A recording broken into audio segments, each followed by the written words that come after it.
تمام دیکھنے اور سننے والوں کو محمد مشارف حسین کے اپنے YouTube channel run with Musharraf میں السلام علیکم ورحمۃ اللہ۔ امید ہے آپ تمام لوگ خیر و عافیت سے ہوں گے۔ جیسا کہ آپ کو معلوم ہے کہ روزانہ کی بنیاد پر اپنے یوٹیوب چینل پر ایک ویڈیو اپلوڈ کرتا ہوں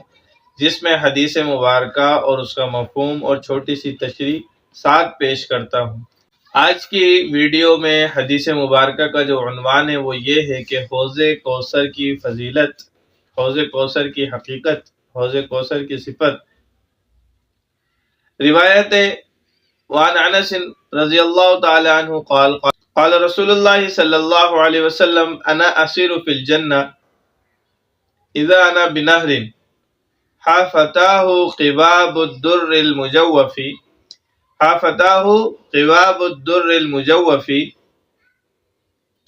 قلت ما هذا یا جبرائیل قال هذا الكوثر الذي اعطاك ربك فاذا طينه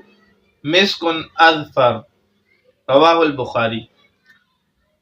جو حدیث مبارکہ میں نے آپ کو پڑھ کر سنائی، اس کا ترجمہ یہ ہے کہ حضرت انس رضی اللہ تعالیٰ عنہ فرماتے ہیں کہ رسول اکرم صلی اللہ علیہ وسلم نے ارشاد فرمایا کہ میں ایک دفعہ جنت کی سیر کر رہا تھا، ایک دفعہ جنت کی سیر کر رہا تھا کہ اچانک میری نظر ایک نہر پر پڑی اور میں نے دیکھا کہ اس کے ارد گرد موتیوں کے گنبد ہیں، موتیوں کے گنبد ہیں۔ تو میں نے جبرائیل علیہ السلام سے پوچھا کہ اے جبرائیل یہ کیا ہے؟ جبرائیل علیہ السلام فرماتے ہیں کہ اللہ کے رسول یہ کوثر ہے جو آپ کے رب نے آپ کو عطا کیا ہے۔ تو آپ علیہ الصلوۃ والسلام فرماتے ہیں کہ میں نے اس کے ارد گرد کی مٹی کو دیکھا کہ وہ مثل مشک سے زیادہ تیز خوشبودار تھی۔ آئیے چلتے ہیں حدیث مبارکہ کی تشریح کی طرف۔ حدیث مبارکہ میں حوض کوثر کا بیان، حوض کوثر کو بیان کیا گیا۔ حوض کوثر کی صفت، حوض کوثر کی ایک عجیب حقیقت ہے، عجیب صفت ہے۔ حوض کوثر قیامت کے دن اللہ تبارک و تعالی ہر نبی کو ایک حوض عطا فرمائیں گے۔ گویا کہ ہر نبی کے پاس اپنا ایک حوض ہوگا جس میں اس کے فرما بردار لوگ، اس کے تابعدار لوگ آ کر سیراب ہوں گے۔ جس کے جتنے زیادہ فرما بردار لوگ ہوں گے اس کا حوض اتنا ہی بڑا ہوگا، اور آپ علیہ الصلوۃ والسلام کے فرما بردار سب سے زیادہ ہوں گے تو قیامت کے دن سب سے بڑا حوض آپ علیہ الصلوۃ والسلام کا ہوگا۔ آپ علیہ الصلوۃ والسلام کے امتی قبر سے اٹھیں گے، میدان حشر میں جمع ہوں گے، لیکن اس وقت وہ بہت سخت پیاس کی شدت میں ہوں گے، بہت سخت پیاس کی شدت ہوگی۔ تو آپ علیہ الصلوۃ والسلام کے حوض کے پاس آئیں گے اور اس سے پانی پئیں گے۔ اس وقت آپ علیہ الصلوۃ والسلام کی دائیں جانب حضرت ابوبکر صدیق رضی اللہ تعالیٰ عنہ اور بائیں جانب حضرت عمر فاروق رضی اللہ تعالیٰ عنہ کھڑے ہوں گے، اور درمیان میں آپ علیہ الصلوۃ والسلام کھڑے ہوں گے، اور اس سے فرما بردار لوگ پئیں گے، اور ایک دفعہ پینے سے ان کو پھر کبھی پیاس نہیں لگے گی۔ یہ حوض تو وہ ہوگا جو میدان حشر کی وہاں قائم ہوگا، اور ایک حوض جو جنت میں ہوگا، جو آپ علیہ الصلوۃ والسلام کی طرف سے وہ نہر ایک جاری ہوگی۔ جنت میں ایک حوض کوثر وہ ہوگا جس میں ایک نہر جاری ہوگی جو تمام امتیوں کے گھروں کی طرف جا رہی ہوگی۔ ایک حوض کوثر وہ ہوگا۔ حوض کوثر کتنا بڑا ہوگا؟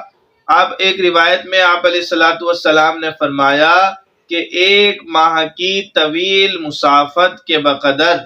ایک ماہ کی طویل مسافت کے بقدر دراز ہوگا، اور چاروں کونوں سے اتنا ہی بڑا ہوگا، برابر ہوگا، چاروں کونے اس کے برابر ہوں گے۔ اللہ کے نبی نے فرمایا کہ اس کا پانی دودھ سے زیادہ سفید اور اس کی خوشبو مشک سے زیادہ تیز ہوگی، مشک سے زیادہ خوشبودار ہوگا، اور اس کے آب خورے آسمان کے ستاروں کی طرح ہوں گے۔ ایک روایت میں اس کی مسافت کا ذکر ہے کہ آپ علیہ الصلوۃ والسلام نے فرمایا کہ حوض کوثر کی مسافت جو ہے، یعنی اس کی طویل جو جتنا بڑا وہ ہے، وہ یہ کہ عیلا اور عدن کے درمیان کے فاصلے سے بھی زیادہ حوض کوثر بڑا ہوگا، اور اس کے جو پانی ہے وہ دودھ سے زیادہ سفید ہوگا، اور اس کی خوشبو مشک سے زیادہ خوشبودار ہوگی، اور اس کا ذائقہ شہد سے زیادہ میٹھا ہوگا۔ حدیث کے ضمن میں ہے کہ دوسرے نبی کے امتی بھی جب اس حوض پر آئیں گے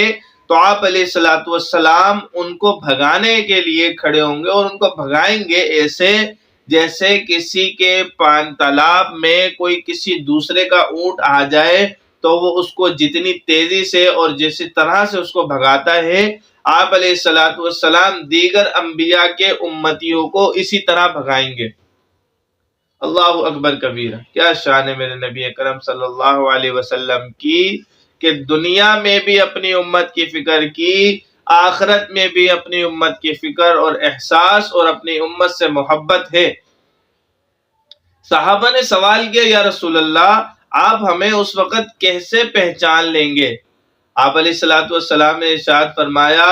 اس وقت میں تمہیں آسانی سے پہچان لوں گا، دیگر امتیوں میں بھی میرا امتی سب سے واضح اور نمایاں ہوگا، جس کی نشانی یہ ہوگی کہ جو آپ وضو کرتے ہیں، جو میرا امتی وضو کرتا ہے، اس کے اعضائے وضو جو ہے وہ نورانیت سے روشن ہوں گے، نور کی طرح روشن ہوں گے، تو پہچان لیا جائے گا کہ یہ میرے حبیب کا امتی ہے۔ سبحان اللہ، سبحان اللہ، سبحان اللہ۔ آپ علیہ الصلوۃ والسلام کی محبت اپنی امت سے اس قدر ہے کہ روز محشر بھی آپ علیہ الصلوۃ والسلام اپنے امتیوں کو پہچان لیں، اللہ نے ایسی شفقت فرمائی کہ ہمارے اعضائے وضو کو نورانیت بخشی اور نور کی طرح چمکا دیا کہ حضور دور سے کھڑے ہو کر بھی کہہ دیں گے یہ میرا امتی۔ دور سے ایک الگ ہی اس کی صفت ہوگی، اس کی ایک الگ ہی علامت ہوگی، کہ اس کی ایک الگ ہی شناخت ہو جائے گی کہ یہ میرے پیارے نبی حضور صلی اللہ علیہ وسلم کا امتی۔ ایک حدیث مبارکہ میں فرمایا کہ میں جب حوض کوثر ان کو پلا دوں گا تو کبھی بھی ان کو پیاس نہیں لگے گی، پیاس ختم ہو جائے گی۔ پیاس لگے گی بھی کیسے؟ حوض کوثر، اور پھر پلانے والے آقا دو جہاں سرکار دو عالم آپ علیہ الصلوۃ والسلام ہیں، اور حوض کوثر ہے، اور پینے والے اللہ کے نبی، اللہ کے محبوب نبی کے امتی ہیں، اور جب پیئیں گے تو کبھی پیاسے نہیں رہیں گے۔ اسی طرح آپ علیہ الصلوۃ والسلام نے فرمایا کہ میرے امتی دور سے نظر آ جائیں گے، جب وہ میرے پاس آنے لگیں گے، اللہ اکبر کبیرہ، بڑی سخت وعید ہے، غور سے سنیے گا، کہ میرے امتی اور میرے درمیان ایک دیوار، ایک حجاب حائل ہو جائے گا۔ میں عرض کروں گا کہ یہ تو میرے امتی ہیں، یہ تو میرے تابعدار ہیں، کیوں ان کے اور میرے درمیان کوئی چیز حائل ہو گئی کہ یہ مجھ سے اور میں ان سے نہیں مل سکتا؟ تو اس وقت فرمایا جائے گا یہ وہ امتی ہیں جنہوں نے آپ کے جانے کے بعد دین میں الگ الگ طرح سے، الگ الگ طریقے سے، الگ الگ چیزوں کا اضافہ کیا، کسی کو سنت مان کر، کسی کو فرض مان کر، کسی کو مستحب مان کر دین میں اضافہ کیا۔ آج وہ آپ علیہ الصلوۃ والسلام کے حوض کوثر سے محروم کر دیے جائیں گے۔ اللہ اکبر کبیرہ۔ میرے اور آپ کے نبی پیغمبر سرکار دو عالم صلی اللہ علیہ وسلم حضرت محمد مصطفیٰ صلی اللہ علیہ وسلم، میرے اور آپ کے نبی، روز محشر ہمارے لیے ایسی شان قائم فرما رہے ہیں، اپنے امتیوں کے لیے ایسی شان قائم فرما رہے ہیں کہ دیگر تمام انبیاء کی امتوں میں سب سے افضل اور نمایاں نظر آ رہے ہیں۔ اور ہم کیا کر رہے ہیں، ہماری کیا حرکتیں ہیں کہ ہم خود اپنے پیروں پر کلہاڑی مار رہے ہیں، اپنی فضیلت کو خود جو ہے وہ اپنی فضیلت کو نمایاں کرنے کے بجائے، اپنے حبیب سے ملاقات اور حوض کوثر پینے کے بجائے اس کا الٹ کر رہے ہیں۔ آج ہم اپنے چکروں میں لگ کر، اپنے فائدے کے مسائل پوچھ کر، اپنے مطلب کی باتیں نکال کر اور اس کو دین کا حصہ بنا کر اپنے مفاد میں، اپنی ترقی میں لگے ہوئے ہیں۔ آج ہمارے دل سے حضور صلی اللہ علیہ وسلم کے بتائے ہوئے طریقے پر چلنے کی جو لذت تھی، جو چاشنی تھی، وہ نکل چکی ہے، اور ہم اس چکر میں لگے ہوئے ہیں کہ ہمیں ہمارا مقصد حاصل ہو جائے۔ کاروباری حضرات وہ مسائل لاتے ہیں جس میں صرف ان کا فائدہ ہو، ان کے مطلب کی بات نکلے، چاہے وہ جائز ہو، ناجائز ہو، حلال ہو، حرام ہو، بس 100% اس میں ان کا منافع آ جائے، وہ اسی کو دین سمجھ کے چلتے ہیں۔ اسی طرح ہماری شادی بیاہ کی تقریبات کے اندر اللہ اور اس کے رسول کی تعلیمات کی، اللہ اور اس کے رسول کی تابعداری کی، اللہ اور اس کے رسول کی رضا کو حاصل کرنے کے بجائے ہم اپنی لذتوں پر چلنے کے خواہش مند ہیں، اور اس کو دین کا حصہ مان لیتے ہیں، اور کہتے ہیں کہ جی ہم نے اپنی طرف سے حجت قائم کر دی، اب یہ نہیں مانتے تو ہم کیا کریں۔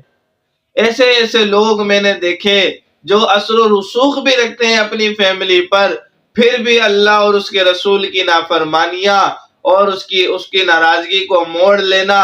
اپنی شادی میں، اس کو اتنا بڑا نہیں سمجھتے، بلکہ اپنی شایان شان کو دکھانے کو بڑا سمجھتے، بلکہ یہ بتانے کو بڑا سمجھتے ہیں کہ جتنا بڑا فنکشن ہوگا، جتنی دیر تک فنکشن چلے گا، جتنا ماحول گرم رہے گا، اتنا ہماری شان میں اضافہ ہوگا۔ دوستو، ابھی سے اللہ سے توبہ کریں اور آپ علیہ الصلوۃ والسلام کے بتائے ہوئے طریقے پر، ان کی سیرت کا مطالعہ کر کر چلنے پر اپنے آپ کو فائز کر لیں، اپنے آپ کو پابند کر لیں کہ آج سے میرا جو بھی عمل ہوگا وہ آپ علیہ الصلوۃ والسلام کے بتائے ہوئے طریقے کے مطابق ہوگا، سنت کے مطابق ہوگا، اللہ کی رضا کے لیے ہوگا۔ اب تک میرے جن اعمال جن سے اللہ ناراض ہوتے ہیں میں ان سے توبہ کرتا ہوں۔ اے اللہ کے رسول، ہم بہت خطا کار ہیں آپ کے، اے اللہ ہم نادم ہیں کہ اپنے حبیب کی باتوں کو پس پش ڈال دیا۔ یا اللہ ہماری توبہ کو قبول فرما، اور آئندہ ہم یہ عزم کرتے ہیں کہ آپ علیہ الصلوۃ والسلام کے بتائے ہوئے طریقے جو ہم تک پہنچے ہیں ہم اس پر 100% عمل کرنے کی کوشش کریں گے۔ یا اللہ ہماری توبہ کو قبول فرما۔ اسی اپنے پن کے ساتھ اپنا خیال رکھیے گا، انشاءاللہ کل پھر ملاقات ہوگی ایک نئی ویڈیو کے ساتھ، تب تک کے لیے اللہ حافظ، السلام علیکم ورحمۃ اللہ۔